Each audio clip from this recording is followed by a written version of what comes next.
ब्रह्मस्वरूपिणं शान्तानन्दगुरुं वन्दे सन्ततं परमेश्वरम् शान्तानन्दगुरुं वन्दे सन्ततं परमेश्वरम्। नमस्ते यतिराजाय भट्टार ब्रह्मरूपिणे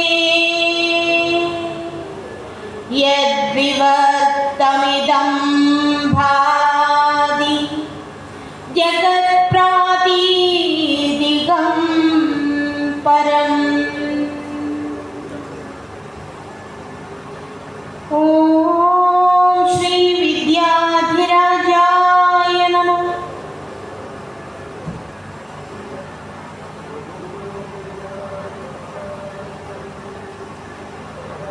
വിദ്യാധിരാജ ഇന്റർനാഷണലിൻ്റെ ആഭിമുഖ്യത്തിൽ ഇന്ന് 172ാമത് വിദ്യാധിരാജ ജയന്തി ആചരിക്കുകയാണ്.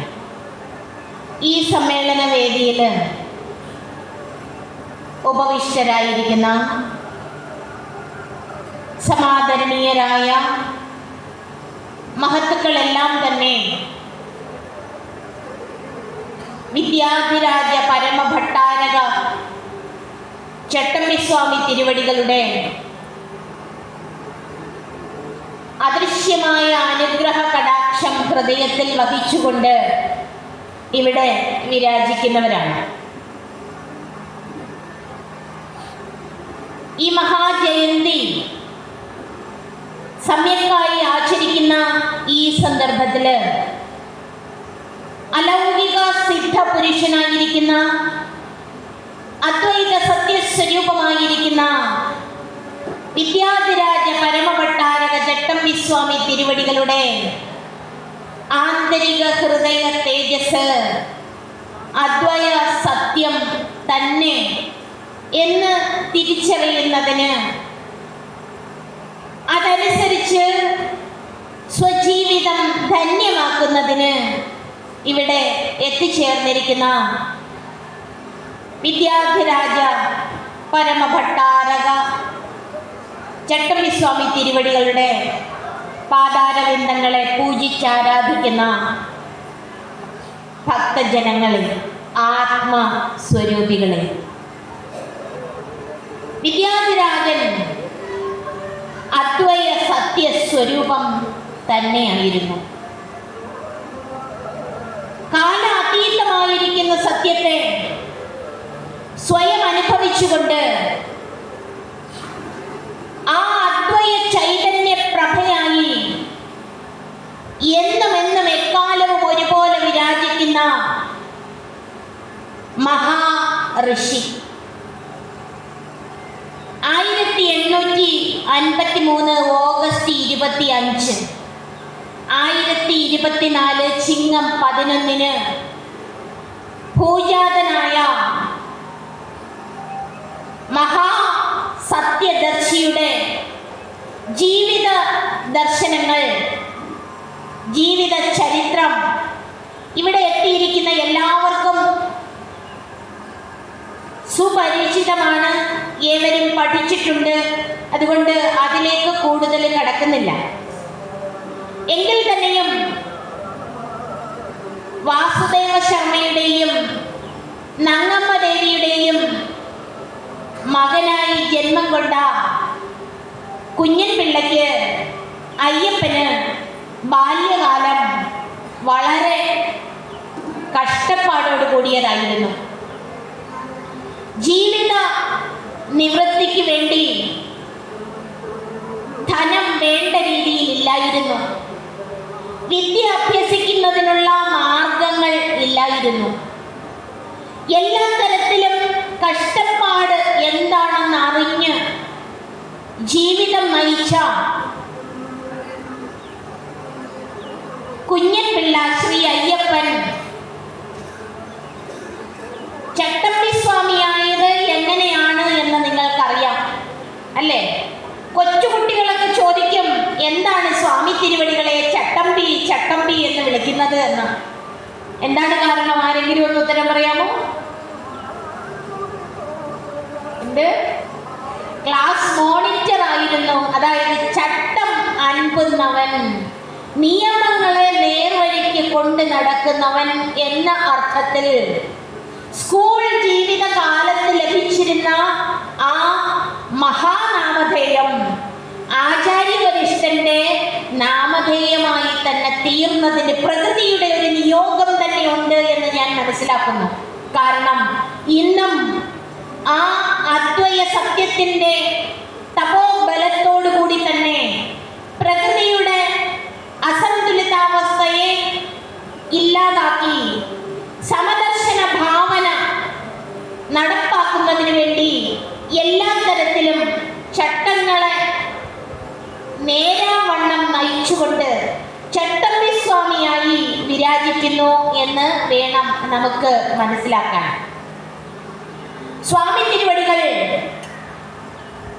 അദ്വയ സത്യമായിരുന്നു എന്ന് പറയുമ്പോൾ ശ്രീ ശങ്കര ഭഗവത്പാദർ വേദവ്യാസനും വസിഷ്ഠനും ഗൗഡപാദാചാര്യർക്കും ഗോവിന്ദഗുരുവിനും ശങ്കര ഭഗവത്പാദർക്കും ഒക്കെ ഏതൊരു പരമമായ സത്യമാണോ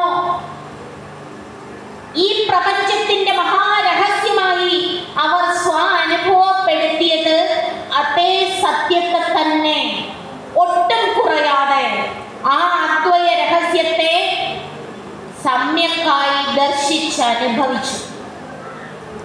തുടർന്ന് ചട്ടമ്പി സ്വാമി തിരുവടികളുടെ ജീവിതം പ്രകൃതിയുടെ അദൃശ്യമായ അനുഗ്രഹ കടാക്ഷം എന്നോണം തന്നെ വളരെ ഗംഭീരമായി പരിണമിച്ചു.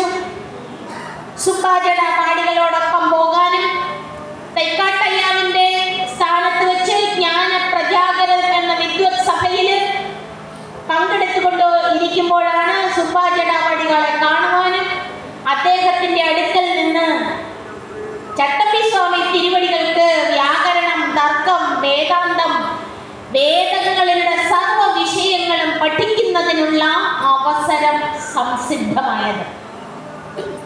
ചട്ടമ്പി സ്വാമി തിരുവടികൾ എങ്ങനെയാണ് ഒരു സത്യദർശിയായി തീർന്നത്? ആരാണ് ചട്ടമ്പി സ്വാമികളുടെ ഗുരു എന്ന് ചോദിക്കുമ്പോൾ എല്ലാവരും പറയും തൈക്കാട്ടയ്യാവുണ്ട്, സുബ്ബാജട പാടികളുണ്ട്, തുടക്കത്തിൽ അക്ഷരം കുറിച്ച എല്ലാവരുമുണ്ട്. പക്ഷേ എനിക്ക് മനസ്സിലാക്കാൻ കഴിഞ്ഞത് വടിവീശ്വരം എന്ന സ്ഥലത്ത് വെച്ച് ഒരു ഗൃഹത്തിൽ നിന്നും ഭക്ഷണം കഴിച്ച് പുറത്തേക്ക് ഇറങ്ങുമ്പോൾ ഭക്ഷണം കഴിച്ച ഉച്ഛിഷ്ടമായ ഇല കൊണ്ട് എറിയുന്ന സ്ഥലത്ത് നിന്നിരുന്ന ഒരു മനുഷ്യൻ, ആ മനുഷ്യനോടൊപ്പം കുറെ നായ്ക്കളും. ഈ വടിവീശ്വരം എന്ന സ്ഥലത്ത് വെച്ച് കണ്ട അവധൂത ശ്രേഷ്ഠന്റെ അനുഗ്രഹ കടാക്ഷം സ്വാമി തിരുവടികൾ അന്ന് അദ്ദേഹത്തെ വളരെ ശ്രദ്ധയോടെ നോക്കി. ഇദ്ദേഹം നോക്കുന്നുവെന്ന് മനസ്സിലായപ്പോൾ വളരെ ദൂരം ധൃതിയിൽ നടക്കാൻ തുടങ്ങി. അങ്ങനെ നടന്ന് നീങ്ങിയ ഈ അവധൂത ശ്രേഷ്ഠന്റെ പിന്നാലെ സ്വാമി തിരുവടികളും ഓടാൻ തുടങ്ങി. ഓടി ഓടി ഒരു സ്ഥലത്ത് ചെന്ന സ്വാമി തിരുവടികൾക്ക് ബാഹ്യബോധം നഷ്ടമായി. ഉണർന്നെഴുന്നേറ്റപ്പോൾ ഈ അവധൂതന്റെ മടിയിൽ കിടക്കുന്നതായിട്ടാണ് കാണുന്നത്. അവധൂതൻ എന്ന് പറഞ്ഞാൽ നിങ്ങൾക്ക് കൃത്യമായിട്ടറിയാം, ആശാപാശങ്ങളെല്ലാം നശിച്ചു. ഈ പഞ്ചഭൂത സംഘാതമായിരിക്കുന്ന ശരീരം ഞാനല്ല എന്ന് തിരിച്ചറിഞ്ഞ് ദേഹാത്മബുദ്ധി നഷ്ടമായി. ഞാൻ സച്ചിദാനന്ദമാണ് എന്നുള്ള ബോധം കൃത്യമായി അനുഭവപ്പെട്ട മഹാനുഭാവനാണ് ആശാപാശങ്ങളറ്റവർ. എൻ്റെ ഗുരുനാഥൻ പൂർണ്ണാനുഭൂതി എന്ന കൃതിയിൽ രചിച്ചിട്ടുണ്ട്, ആശയടർത്തി നിരാശയിൽ വാഴും പാശവിമുക്തർക്കറിവാകും. ആശയെല്ലാം മറ്റവർക്ക് ഈ സത്യം ബോധ്യപ്പെട്ട് കിട്ടും. ഇന്ന് ആധ്യാത്മിക മണ്ഡലങ്ങളിൽ സഞ്ചരിക്കുന്നവർക്ക് പോലും പലതിനും വേണ്ടി ആശയുണ്ട്. ഒന്നും നേടാനില്ല, പേരിനോ പ്രശസ്തിക്കോ മറ്റ് സ്ഥാനമാനങ്ങൾക്കോ അംഗീകാരങ്ങൾക്കോ യാതൊന്നിനും ആഗ്രഹമില്ലാത്ത ഒരു യഥാർത്ഥ ഋഷി വര്യൻ അതായിരുന്നു ചട്ടമ്പി സ്വാമി തിരുവടികൾ. അതായിരിക്കണം ഒരു യഥാർത്ഥ ആത്മീയ സത്യാന്വേഷിയും ആ സത്യസ്വരൂപനും. അങ്ങനെ തന്നെയാണ്, യാതൊരാഗ്രഹവുമില്ലാത്തവരാണ്. അങ്ങനെയുള്ള ആശാപാശങ്ങളൊക്കെ വാസന ക്ഷയിച്ച് ഒരാഗ്രഹവുമില്ലാത്തവർക്ക് പിന്നെ ചിത്തത്തിൽ സഞ്ചരിച്ചു വെക്കാൻ സ്മരണകളുടെ കൂട്ടില്ല. അവർ സർവത്ര പരിപൂർണമായിരിക്കുന്ന ദൈവ ചൈതന്യത്തെ അന്തർജ്ഞാനത്തിന്റെ വീക്ഷണത്തില്, അന്തർജ്ഞാനത്തിന്റെ പ്രഫുല്ലനത്തില് ദർശിക്കുന്നവരാണ്. സ്വാമി വിവേകാനന്ദൻ പറഞ്ഞിട്ടുണ്ട്, സ്വാമി വിവേകാനന്ദനെ മനസ്സിലാക്കാൻ സ്വാമി വിവേകാനന്ദനെ കഴിയൂ. അതുപോലെ ഒരു ചട്ടമ്പി സ്വാമി തിരുവടികളെ തിരിച്ചറിയണമെങ്കിൽ, ഒരു ബാലഭട്ടാരകേശ മുനിയെ ഋഷിശ്രേഷ്ഠനെ അറിയണമെങ്കിൽ നമ്മളുടെ ഹൃദയം അതിന് സമ്മാനമായി തീരണം. വാസന ക്ഷയിച്ച് ധൂളി പോലെ ഈ ആകാശാദി പ്രപഞ്ചത്തെ മുഴുവൻ ഉള്ളുകൊണ്ട് വീക്ഷിക്കുന്നവനാണ് തത്വസ്വരൂപമായി തീർന്ന അവധൂതൻ. എങ്ങനെ അവധൂത ശ്രേഷ്ഠനിൽ നിന്നും ദീക്ഷ ലഭിച്ചുവോ ആ ദീക്ഷയ്ക്ക് അനുസൃതമായി തന്നെ സ്വജീവിതത്തെ മുന്നോട്ട് കൊണ്ടുപോയ ആ മഹാത്മാവിന്റെ ജീവിതം തൻ്റെ ബ്രഹ്മാനന്ദ ലബ്ധിയിൽ അങ്ങനെ ആമഗ്നമായി മാത്രം കഴിയുന്നതിനുള്ളതല്ല എന്ന് സ്വയം തിരിച്ചറിഞ്ഞു എന്ന് അദ്ദേഹത്തിൻ്റെ സർവ്വവിധ കൃതികളും നമ്മെ പഠിപ്പിക്കും. ബ്രഹ്മാനന്ദത്തിൽ ആമഗ്നമായി അങ്ങനെ അദ്വൈത സത്യത്തിൽ മാത്രം രമിച്ചുകൊണ്ട് ജീവിതം ലീലയാ കഴിച്ചുകൂട്ടി എന്ന് പറയുമ്പോൾ ആ ജീവിതത്തില് സ്വാമി തിരുവടികൾ രചിച്ച കൃതികളെ നാം ശ്രദ്ധിക്കുമ്പോൾ അദ്ദേഹത്തിന് ഈ സമാജത്തോട്, മാനവരാശിയോടുള്ള ഉത്തരവാദിത്തം എത്രമാത്രമാണ് എന്ന് നമുക്ക് ബോധ്യപ്പെട്ട് കിട്ടും. ചട്ടമ്പി സ്വാമി തിരുവടികളുടെ ഹൃദയം അദ്വയമായിരുന്നു, അദ്വയ സത്യമായിരുന്നു, ശങ്കര ഭഗവത്പാദരുടെ ദർശനമായിരുന്നു എന്ന് നമുക്ക് ബോധ്യപ്പെടുന്നത് അദ്വൈത ചിന്താ പദ്ധതി എന്ന കൃതിയിൽ കൂടിയാണ്. സുന്ദരസ്വാമികൾ രചിച്ച നിജാനന്ദ വിലാസം എന്ന കൃതിയുടെ തർജ്ജമയും നിങ്ങൾ പഠിക്കുമെങ്കിൽ മനസ്സിലാകും. ഒരു പേജോളം വരുന്ന ഓരോ വാചകവും എത്ര ഹൃദ്യവും മധുരവും മനോഹരവുമാണ് എന്ന് പഠിക്കുന്നവർക്ക് അത് ബോധ്യപ്പെട്ട് കിട്ടും. പഠിച്ചാൽ പോലെ കേവല പഠനമല്ല, ഹൃദയം ആ അദ്വയ ചൈതന്യത്തിലേക്ക് സമർപ്പിച്ചിട്ട് ശ്രവണ മനന നിധിധ്യാസങ്ങളോടുകൂടി ഈ പരമമായ ആ അനുഭവത്തെ ഈ ജന്മത്തിൽ സാക്ഷാത്കരിക്കണമെന്ന ശ്രദ്ധ ഉണ്ടായെങ്കിൽ മാത്രമേ മതിയാകൂ എന്ന് ബാലഭട്ടാരക ഗുരുവര്യൻ നമ്മളെ ഉദ്ബോധിപ്പിക്കുന്നുണ്ട്. ഇന്ന് സമസ്ത മേഖലകളിലും സംഭവിച്ചുകൊണ്ടിരിക്കുന്ന മൂല്യച്യുതി സനാതന ധർമ്മ സാരം വിസ്മരിച്ചു പോയതാണ്. അദ്വൈത സത്യം വിസ്മരിച്ചു പോയതാണ്. ഈ വിദ്യാധിരാജ ഇന്റർനാഷണൽ ഫൗണ്ടേഷന്റെ ആ ആഭിമുഖ്യത്തിൽ ഒരു അദ്വൈത സഭ ഇവിടെ സമാരംഭിക്കുകയുണ്ടായി. ഇതിന്റെ 2ാം വാർഷികവും ഇവിടെ നടത്തപ്പെടുകയുണ്ടായി. യഥാർത്ഥത്തിൽ ഹൃദയംഗമമായി ഈ അദ്വൈത സഭയെ ചട്ടമ്പിസ്വാമി തിരുവടികളെ പ്രണമിച്ചുകൊണ്ട് അഭിനന്ദിക്കുകയാണ്. ഇന്ന് സമാജത്തിൽ നിലനിൽക്കുന്ന സകലവിധ മൂല്യച്യുതികളെയും അകറ്റുന്നതിന്, പരിപൂർണമായി ഇല്ലാതാക്കുന്നതിനുള്ള ഏക മാർഗം അദ്വൈതജ്ഞാനമാണെന്ന് തിരിച്ചറിയുന്നതിനുള്ള ശേഷി ആചാര്യവര്യൻ എവർക്ക് പകർന്നു നൽകിയല്ലോ എന്ന ഒരു ഹൃദയംഗമമായ ആനന്ദമാണ് എനിക്കിവിടെ നിൽക്കുമ്പോൾ യഥാർത്ഥത്തിൽ തോന്നുന്നത്. കാരണം ഇന്ന് എവിടെയുള്ള പ്രശ്നങ്ങളും നമുക്ക് വീക്ഷിച്ചാൽ അദ്വൈതജ്ഞാനത്തിൻ്റെ ഇല്ലായ്മയാണ്. അദ്വൈതജ്ഞാനമുണ്ടെങ്കിൽ എല്ലാ പ്രശ്നങ്ങൾക്കും പരിഹാരമാകും എന്നുള്ളതാണ് നമുക്ക് മനസ്സിലാക്കുവാൻ കഴിയുന്നത്. അതുപോലെ തന്നെ മനുഷ്യരാശിയുടെ ഇടയിൽ ആർക്ക് പഠിക്കാം ആർക്ക് പഠിക്കില്ല എന്ന കാലഘട്ടത്തിനനുസൃതമായി ചിന്തിച്ചിരുന്ന ഒരു മഹത് ഗുരുവര്യൻ എന്ന് പറയുമ്പോൾ യഥാർത്ഥത്തില്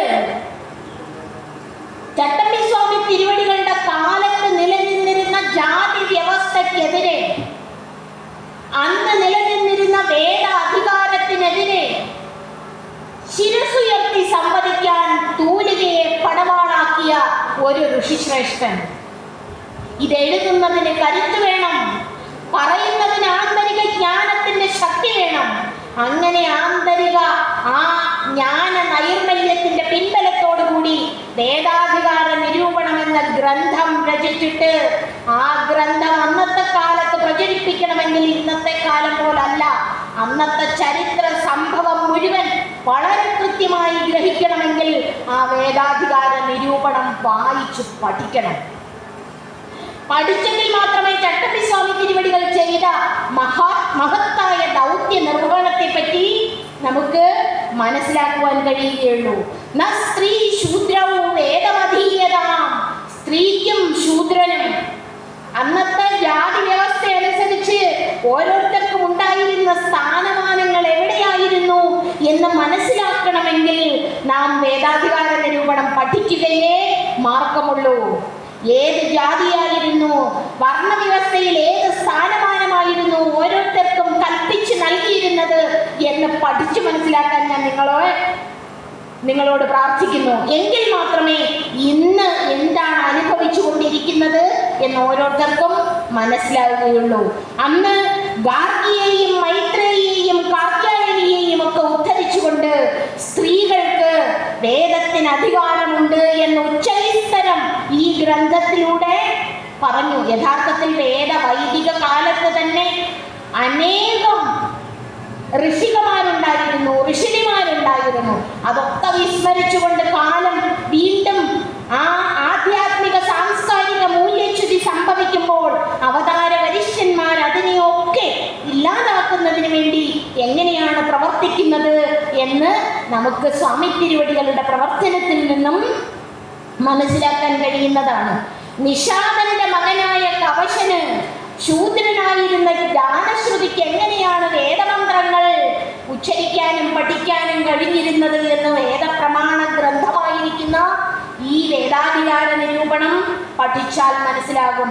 ഇവിടെ എത്തിയിരിക്കുന്നവരോട് എനിക്ക് ഒരു കാര്യം കൂടി സ്വാമി തിരുവടികളെ പ്രണമിച്ചുകൊണ്ട് ചോദിക്കുവാൻ ആഗ്രഹമുണ്ട്. എല്ലാവരും മാംസഭോജികളാണ് എന്നൊന്നും ഞാൻ പറയുന്നില്ല. പക്ഷേ മാംസം ഭക്ഷിക്കുന്നവരും ഇവിടെ കൂടിയിരിക്കുന്നവരിൽ കാണാം.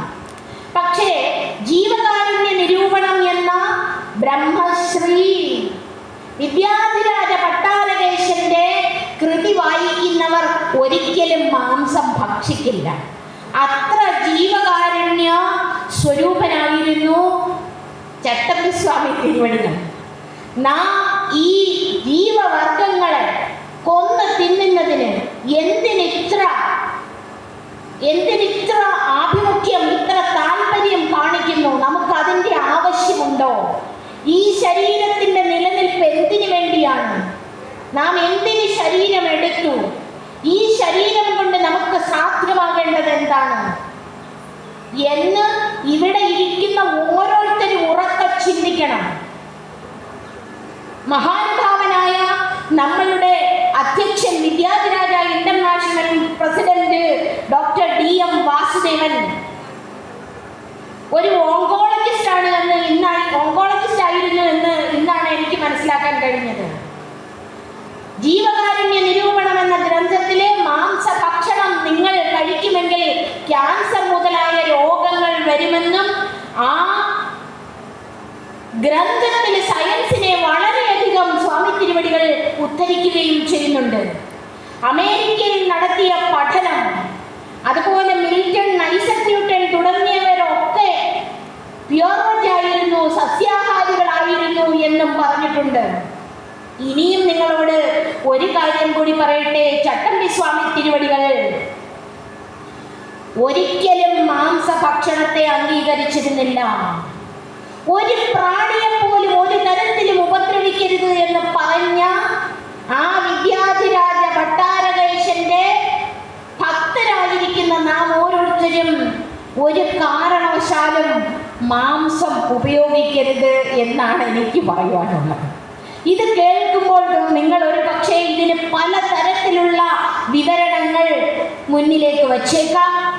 സ്വാമിനിയെ പോലുള്ളവർക്ക് കഴിയും, നിങ്ങൾ സന്യാസിമാരാണ്, അല്ലെങ്കിൽ എന്ത് വേണമെങ്കിലും അതിനെ തുടർന്ന് നിങ്ങൾക്ക് മറുപടി പറയാനുണ്ടായിരിക്കും. പക്ഷേ വളരെ സ്നേഹത്തോടു കൂടി നമ്മൾ അതൊക്കെ ഉപേക്ഷിക്കുന്നതാണ് നല്ലത് എന്ന് പറയാൻ ഞാൻ ആഗ്രഹിക്കുന്നു. സ്വാമി പറയുന്നത് പശുവിനെയും ആടിനെയും മാടിനെയും കോഴിയെയും പോലെയുള്ള പ്രാണിവർഗങ്ങളെ നമുക്ക് ഭക്ഷിക്കാമെങ്കിൽ പുലിക്കും സിംഹത്തിനും എന്തുകൊണ്ട് നമ്മെ പിടിച്ചു ഭക്ഷിച്ചുകൂടാ? അല്ലേ? നമ്മളുടെ ആന്തരിക മാംസവ്യവസ്ഥ, ശരീരവ്യവസ്ഥ, നമ്മളുടെ ഡൈജസ്റ്റീവ് സിസ്റ്റം മാംസഭക്ഷണം ദഹിപ്പിക്കുന്നതിനുള്ളതല്ല, അതിനു വേണ്ടിയുള്ളതല്ല. മാംസഭക്ഷണം കഴിച്ചാൽ യൂറിക് ആസിഡ് കൂടും എന്ന് വരെയാണ് പറഞ്ഞിരിക്കുന്നത്. ഏറ്റവും പ്രശസ്തനായ ഒരു ഓങ്കോളജിസ്റ്റ് ബ്രൂസ് ലിപ്റ്റൺ, അദ്ദേഹം നടത്തിയ പഠനത്തെ കുറിച്ച് കൂടി എനിക്ക് നിങ്ങളോട് സംവദിക്കുന്നതിന് ആഗ്രഹമുണ്ട്. ഓങ്കോളജിസ്റ്റ് ആണ് എന്ന് പറഞ്ഞപ്പോഴാണ് അങ്ങനെ ഒരു താല്പര്യം തോന്നിയത്. ബ്രൂസ് ലിപ്റ്റൺ എന്ന് പറയുന്ന ഒരു ശാസ്ത്രജ്ഞൻ എപ്പിജെനറ്റിക്സ് എന്ന് പറയുന്ന ഒരു ശാസ്ത്രശാഖ വികസിപ്പിച്ചെടുത്തു. ഏകദേശം 30 മുതൽ 35 വർഷത്തെ നീണ്ട പഠനത്തിന് ശേഷമാണ് എപ്പിജെനറ്റിക്സ് എന്ന ശാസ്ത്രശാഖ അദ്ദേഹം വളർത്തിയെടുത്തത്. ചട്ടമ്പി സ്വാമി തിരുവടികൾ ഈ പ്രപഞ്ചത്തെ ഒരു മനസ്സായിട്ടാണ് പറയുന്നത്. എന്ത്? ഒരു മനസ്സ്. ഇവിടെ പല മനസ്സില്ല. സ്വാമി തിരുവടികൾ മാത്രമല്ല, വ്യാസൻ തുടങ്ങി വസിഷ്ഠൻ തുടങ്ങി ഇന്ന് വരെയുള്ള സത്യദർശികളായ സകല ഗുരുക്കന്മാരുടെയും അനുഭവം ഈ പ്രപഞ്ചം ഒരു മനസ്സാണ് എന്നുള്ളതാണ്. ഈ പ്രപഞ്ചം ഒരു മനസ്സാണ്. ഒരു മനസ്സാണ് എങ്കിൽ നാം ഒരു ജീവിയെ കൊല്ലുമ്പോൾ നമ്മളുടെ ഉള്ളിൽ ഒരു ചിന്ത വരുമ്പോൾ ആ ചിന്തയ്ക്കനുസരിച്ച് പ്രകൃതി മുഴുവൻ ഈ ചിന്ത അലയടിക്കും. ഗാന്ധിജിയുടെയും മറ്റും പ്രഭാഷണങ്ങൾ ഇന്ന് നമ്മളുടെ അന്തരീക്ഷത്തിൽ നിന്ന് സ്വാംശീകരിച്ചെടുക്കുന്നതിനുള്ള സാങ്കേതിക വിദ്യ വളർന്നു വന്നിട്ടുണ്ട്. നമ്മളുടെ ചിന്തകളെ പറ്റി ചിന്തിക്കുമെങ്കിൽ, പഠിക്കുമെങ്കിൽ ഏകദേശം 50,000 മുതൽ 60,000 വരെ വരുന്ന ചിന്തകളിൽ 90% നെഗറ്റീവ് തോട്ട്സ് ആണോ? അതെ. തലേന്നത്തെ ചിന്തകൾ, പ്രയോജനശൂന്യങ്ങളായ ചിന്തകൾ ഏതാണ്ട് 75 മുതൽ 80% വരെ തലേന്നത്തെ ചിന്തകൾ. കൺസ്ട്രക്റ്റീവ് തോട്ട്സ് ഇല്ല. അങ്ങനെയെങ്കിൽ നമ്മളുടെ ചിന്തകളെ മാറ്റിമറിക്കാമെങ്കിൽ നമ്മളുടെ ശാരീരിക വ്യവസ്ഥ, ജനറ്റിക് സിസ്റ്റം മാറ്റിമറിക്കാം എന്ന് കണ്ടുപിടിച്ച ആളാണ് ബ്രൂസ് ലിപ്റ്റൺ. നമ്മളുടെ ഉള്ളിൽ ഒരു ചിന്തയുണ്ടായാൽ ആ ചിന്ത നമ്മളുടെ സകല കോശങ്ങളിലേക്കും വ്യാപിക്കും എന്നുള്ളത് നമുക്ക് ബോധ്യമുള്ള കാര്യമാണ്. ഒരാൾ കോപിച്ചാൽ ആ കോപത്തിന്റെ ഫലമായിട്ട് നമ്മളുടെ ഉള്ളിൽ സിമ്പത്തറ്റിക് സിസ്റ്റം ആക്റ്റീവ് ആവുകയും അഡ്രിനാലിനും അതുപോലുള്ള മറ്റ് ഹോർമോൺസ്, ടോക്സിൻസ് നമ്മളുടെ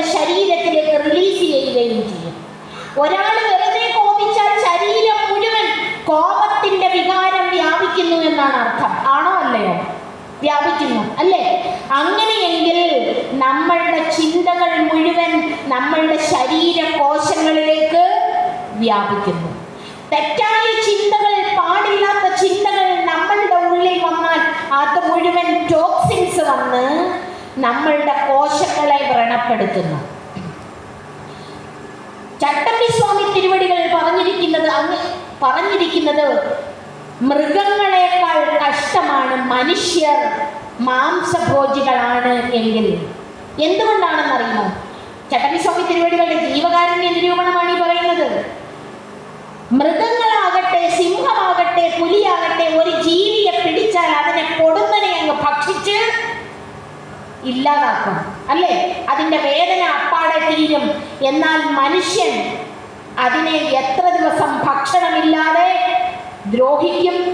അതിനെ എത്ര രീതിയിലാണ് അതിനെ ഭീഷണിപ്പെടുത്തിക്കൊണ്ടിരിക്കുന്നത്, അതിനെ ചൂഷണം ചെയ്തുകൊണ്ടിരിക്കുന്നത്, അതിനെ വ്രണപ്പെടുത്തിക്കൊണ്ടിരിക്കുന്നത് എന്ന് ചോദിച്ചാൽ, മറ്റ് സംസ്ഥാനങ്ങളിൽ നിന്നും നമ്മളുടെ സംസ്ഥാനത്തേക്ക് കൊണ്ടുവരുന്ന മൃഗങ്ങളെ ഭക്ഷണം കൊടുക്കാതെ വളരെ കഷ്ടപ്പെടുത്തി എല്ലാ തരത്തിലും അതിന് ഉള്ള വികാരങ്ങൾ നാം ചിന്തിക്കുമെങ്കിൽ അതിൻ്റെ മാംസത്തിൽ ദുഃഖമുണ്ട്, ക്രൗര്യമുണ്ട്, ആക്രമണ സ്വഭാവമുണ്ട്, ഉത്കണ്ഠയുണ്ട്, മരണഭയമുണ്ട്. ഇത്രയും ചേർന്ന മാംസ ഭക്ഷണം നമ്മളെടുത്ത് കഴിക്കുമെങ്കിൽ ആ വികാരങ്ങൾ മുഴുവൻ നമ്മളുടെ ശരീരത്തിൻ്റെ, മനസ്സിൻ്റെ, മസ്തിഷ്കത്തിൻ്റെ ഭാഗമായി തീരും എന്നുള്ളതാണ് നമുക്ക് മനസ്സിലാക്കേണ്ടത്. ഇനിയും മാംസം ഭക്ഷിക്കണമോ? വിദ്യാധിരാജ ഭട്ടാരകേശനെ പ്രണമിക്കുന്ന ഭക്തജനങ്ങളായ നാം ഓരോരുത്തരും ഇനിയും മാംസം ഭക്ഷിക്കണമോ എന്ന് ചിന്തിക്കുന്നതിന് ഒരവസരം നിങ്ങൾക്ക് സമർപ്പിക്കുന്നു. രണ്ടാമതായി, നമ്മളുടെ ചിന്തകൾ ഏത് തരത്തിലുള്ളതാണോ അതിനനുസരിച്ച് നമ്മളുടെ ജെനറ്റിക്സ് മാറ്റിയെടുക്കാമെന്നാണ് ബ്രൂസ് ലിപ്റ്റൺ പറഞ്ഞത്. ആര് ഏത് തരത്തിലുള്ള രോഗം ഉള്ളവനായാലും ആ രോഗത്തിന് ചിന്ത അനുകൂലമായാൽ, ജീനിന്റെ ചുറ്റുമുള്ള മീഡിയം മാറ്റിമറിച്ചാൽ അതിനനുസരിച്ച് ജീനിനെ മാറ്റിമറിക്കാം. ഡബിൾ സ്ട്രാൻഡ് DNA ഉള്ള ഒരു ജീനിന്റെ മീഡിയം ഏത് തരത്തിലുള്ള ഇമോഷൻസ് ആണോ ഉള്ളത് ആ ഇമോഷൻസിനനുസരിച്ച്, നമ്മളുടെ വികാരത്തിനനുസരിച്ച്, വിചാരത്തിനനുസരിച്ച് നമ്മളുടെ രോഗങ്ങളെ, ക്യാൻസറിനെ വരെ മാറ്റിമറിക്കാം എന്നാണ് ബ്രൂസ് ലിപ്റ്റൺ തെളിയിച്ചത്. ഇതിപ്പോഴല്ല കണ്ടുപിടിച്ചത്, നമ്മളുടെ സത്യദർശികളായ ഗുരുക്കന്മാർ കണ്ടുപിടിച്ചിട്ടുണ്ട്. നമ്മളുടെ ഭട്ടാരകേശ ഗുരുശ്രേഷ്ഠൻ നമ്മളെ പഠിപ്പിച്ചിട്ടുണ്ട്. അതുകൊണ്ട് ജീവകാരുണ്യ നിരൂപണം എന്ന ആ ഒരു ഗ്രന്ഥം പഠിക്കുമ്പോൾ തന്നെ ഒരു പീഡ ഉറുമ്പിനും വരുത്തരുതെന്നുള്ള അനുകമ്പയും സദാ കരുണാകര നൽകുള്ളിൽ നിൻ തിരുമൈ വിട്ടകലാത ചിന്തയും എന്ന് ശ്രീനാരായണ ഗുരുദേവൻ പറഞ്ഞതിനെ ചട്ടമ്പി സ്വാമി തിരുവടികൾ പറഞ്ഞു, ഒന്നിനെയും ഉപദ്രവിക്കരുതെന്ന് മാത്രമല്ല, ഈ വൃക്ഷങ്ങൾക്കും സസ്യജാലങ്ങൾക്കും ജീവനുണ്ട് എന്ന് ജീവകാരുണ്യ നിരൂപണത്തിൽ പറയുന്നുണ്ട്. JC ബോസ് തെളിയിച്ച ആ സംഭവം നിങ്ങൾക്കൊക്കെ അറിയാം, അല്ലേ? JC ബോസ് എന്താണ് പറഞ്ഞിരിക്കുന്നത്? JC ബോസ് തൻ്റെ ലബോറട്ടറിയിൽ മുഴുവൻ തത്വമസി എന്ന മഹാവാക്യം ആലേഖനം ചെയ്തു വെച്ചുകൊണ്ട് പറഞ്ഞു, ഒരു വൃക്ഷത്തെ വെട്ടാനായി നിങ്ങൾ ഒരു കത്തിയുമായി ചെല്ലുമെങ്കിൽ ആ വൃക്ഷം വിറയ്ക്കുന്നു. ഒരു സാലിസിലേറ്റ് കോമ്പൗണ്ട് റിലീസ് ചെയ്തിട്ട് ആ സാലിസിലേറ്റ് കോമ്പൗണ്ട് കൊണ്ട് അടുത്ത് നിൽക്കുന്ന വൃക്ഷത്തോട് സംവദിക്കുന്നു. അതിൻ്റെ ഹാർട്ട് റേറ്റ് കൂടുന്നു, എന്നെ കൊല്ലാൻ വന്നിരിക്കുന്നു, നിങ്ങളുടെയും സമയം അടുത്തിരിക്കുന്നു എന്ന്. നോക്കൂ, നമ്മൾ വളരെ നിസ്സാരമായി ഒരു വൃക്ഷത്തെ വെട്ടുമ്പോൾ, നമ്മൾ വൃക്ഷങ്ങളെ പോലും വെട്ടുമ്പോൾ എങ്ങനെ വൃക്ഷങ്ങളെ മുറിക്കണമെന്നുള്ള ആചാര അനുഷ്ഠാനം നിലനിന്നിരിക്കെ ഇന്ന് നമ്മളുടെ സമാജത്തിൽ സർവ്വവിധ ആധ്യാത്മിക മൂല്യങ്ങളും അസ്തമിച്ചു പോയ ഒരു തലമുറ വളർന്നു വരുന്നു എങ്കിൽ നാം ഓരോരുത്തരും അതിന് ഉത്തരവാദികളാണ്. നമ്മളുടെ ഹൃദയത്തിൽ അഷ്ടരാഗങ്ങൾ അകന്ന് നല്ല സ്നേഹത്തിൻ്റെയും കാരുണ്യത്തിൻ്റെയും നിർവ്യാജമായ മൂല്യങ്ങൾ നിറയ്ക്കാൻ നമുക്ക് കഴിയണം. ചിത്തമലങ്ങൾ നിറഞ്ഞിടുമ്പോൾ സ്വസ്ഥതയില്ലാതായിടും. ചിത്തമലങ്ങൾ നിറഞ്ഞിടുമ്പോൾ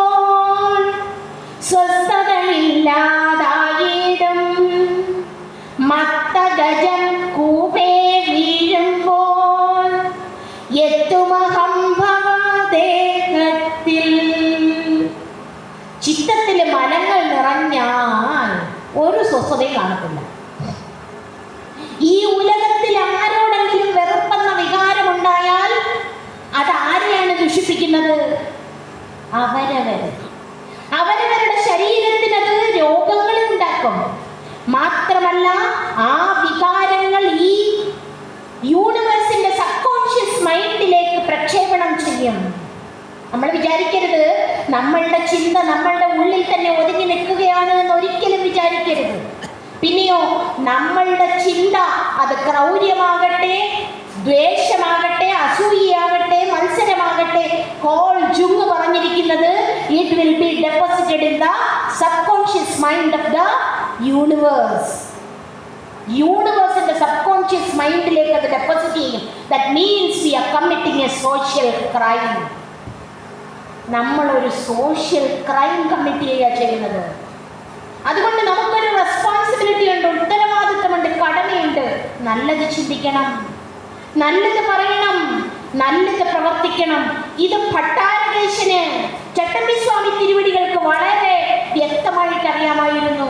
അരിപ്പൊടി എടുത്ത് കാലിലേക്ക് വിതറി കാല് വെച്ച് ഉറുമ്പുകൾക്ക് വന്ന് ഭക്ഷണമാക്കാൻ വേണ്ടി വെച്ചു കൊടുക്കുന്ന ഒരു ഭട്ടാരകേശനെ നിങ്ങൾ കണ്ടിട്ടുണ്ടോ?